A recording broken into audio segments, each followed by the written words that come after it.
Good morning all of you. एक बार फिर से आपका केमिस्ट्री की क्लास में स्वागत है। पीछे की वीडियो के अंदर हम क्या पढ़ रहे थे? फिनोल के रासायनिक गुणधर्म पढ़ रहे थे। फिनोल के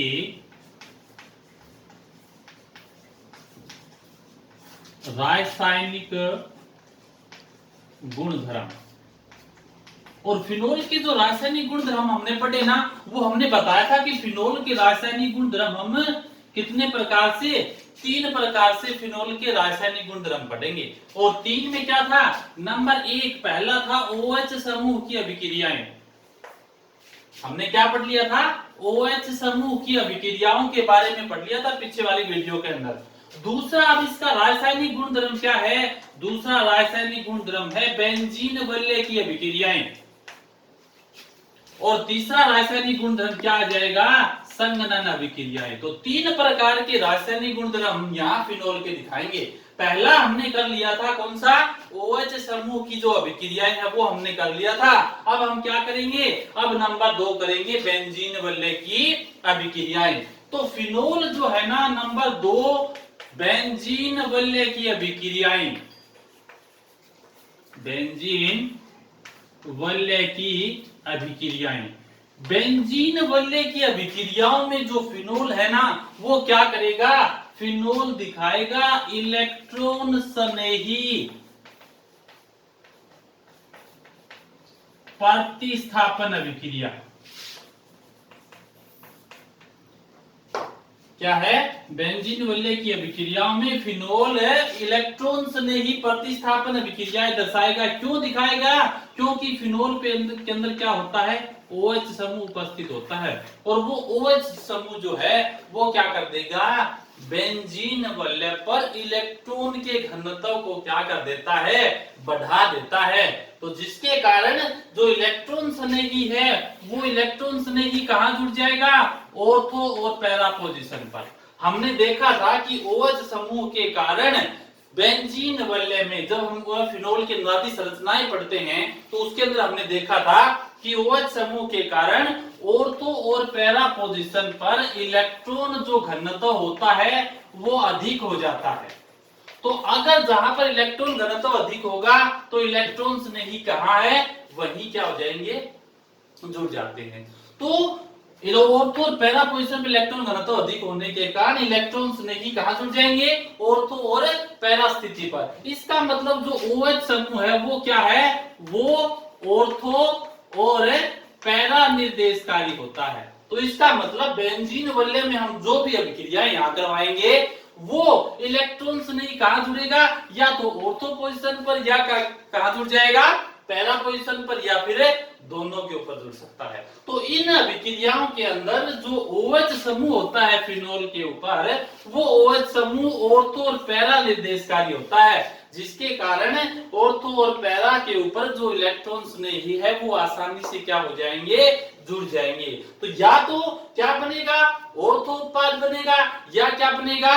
पैरा उत्पाद बनेगा, या फिर ऑर्थो और पैरा दोनों का मिश्रण वाला उत्पाद बन सकता है।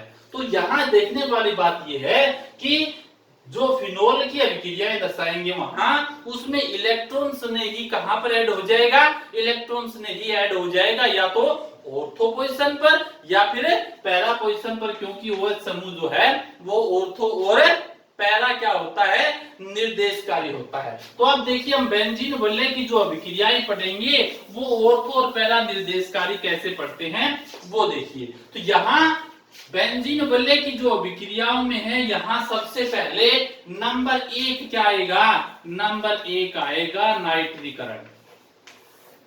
क्या आएगा?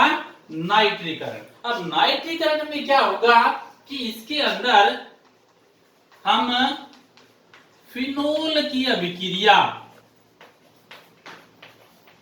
तनु HNO3 के साथ 298 केल्विन पर करने से, 298 केल्विन पर करने से ऑर्थो और पैरा, ऑर्थो तथा पैरा निर्देशकारी प्राप्त होते।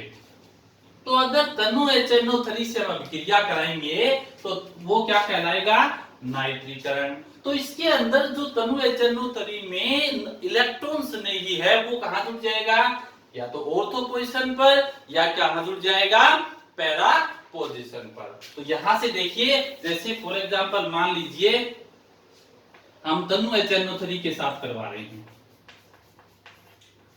तो HNO3 के अंदर, तनु HNO3 के अंदर क्या होगा कि जो इलेक्ट्रॉन्स ने ही जो होगा वो क्या होगा कि तनु HNO3 के अगर हमने मान लीजिए क्या कर लेते हैं, 2 मॉलिक्यूल्स ले लेते हैं, 2 मॉलिक्यूल्स ले लेंगे तो क्या हो गया, एक HNO3 हो गया और ये क्या हो गया, दूसरा HNO3 हो गया।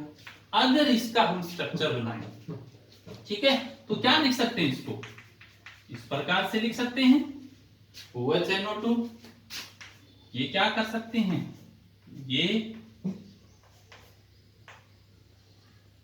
यहां से क्या हो जाएगा, HNO3 हो गया, जैसे HNO3, ठीक है ना। यहां से क्या होगा, इलेक्ट्रॉन, तो ये क्या करेगा, H को अपनी ओर आकर्षित करेगा। H को अपनी ओर आकर्षित करने के बाद अगर इसका हम अपघटन देखें तो क्या होगा, OH H को अपनी ओर अट्रैक्ट करने के बाद क्या बना लेगा, H2O। यहां से क्या बना, इस पे पॉजिटिव होता है तो NO3 पे क्या हो जाएगा, नेगेटिव, तो ये NO3 नेगेटिव। अब यहां से क्या बचा, OH पे नेगेटिव है तो यहां से क्या हो जाएगा, NO2 पे पॉजिटिव, प्लस क्या हो गया, NO2 पॉजिटिव। अब यहां से देखिए ये जो NO2 पॉजिटिव बना है ये क्या हो गया, ये इलेक्ट्रॉन से नहीं हो गया, ठीक है ना। NO2 क्या हो गया, इलेक्ट्रॉन से नहीं। अब ये जो NO2 है ये क्या करेगा, अब ये फिनोल के साथ अभिक्रिया करेगा। फिनोल की अगर हम NO2 के साथ अभिक्रिया करवाते हैं, कितना बताया हमने, 298 केल्विन टेम्परेचर पे। अब यहां से अनुनाती संरचना के कारण क्या होगा, ऑक्सीजन अपने इलेक्ट्रॉन कहां दे देगा, बेंजीन रिंग को। बेंजीन रिंग में कहां होगा, या तो ऑर्थो पे या फिर पैरा पोजीशन के ऊपर इलेक्ट्रॉन घनत्व क्या हो जाएगा, अधिक हो जाएगा। तो क्या होगा, ये जो NO2 ना इलेक्ट्रॉन से नहीं, वो कहां जुड़ेगा, या तो ऑर्थो पोजीशन पे या कहां जुड़ जाएगा, पैरा पोजीशन पर। OH ये NO2 या तो यहां जुड़ जाएगा, एक ही बात है, ये NO2 प्लस OH या फिर ऑर्थो नाइट्रोफिनोल, और ये क्या बन जाएगा, पैरा नाइट्रोफिनोल। ये हो जाएगा ऑर्थो नाइट्रोफिनोल।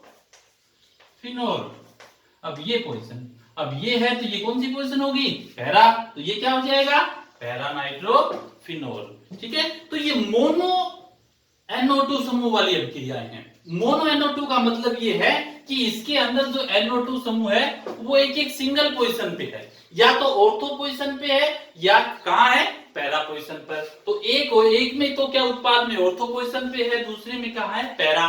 तो अगर ऑर्थो और पैरा पे करना है तो फिर इसकी अभिक्रियाएं हम क्या करेंगे, दूसरे तरीके से करेंगे। तो ये तो था तनु HNO3 के साथ अभिक्रिया करने पर बनने वाला जो उत्पाद है वो मोनो क्या बन जाएंगे, समूह वाले बनेंगे, मोनो का निर्देशकारी होंगे। तो इसमें भी मोनो निर्देशकारी है और इसमें भी क्या है, मोनो निर्देशकारी है।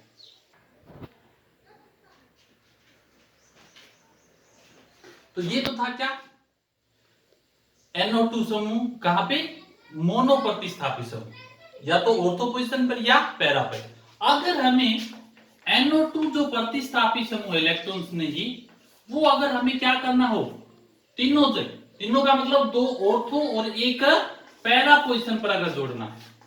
अभी तक तो हमने उत्पाद जो बनाया वो क्या था, NO2 या तो जुड़ा था किस पे, ऑर्थो पोजीशन पे, या कहां जुड़ा था, दूसरा उत्पाद जो बना था वो पैरा पोजीशन पे। अगर हमें क्या करना है, ऑर्थो और पैरा पे ही बनाना है, इन्हीं सबके ऊपर अगर हमें NO2 समूह को जोड़ना है तो हम क्या करेंगे, फिर हम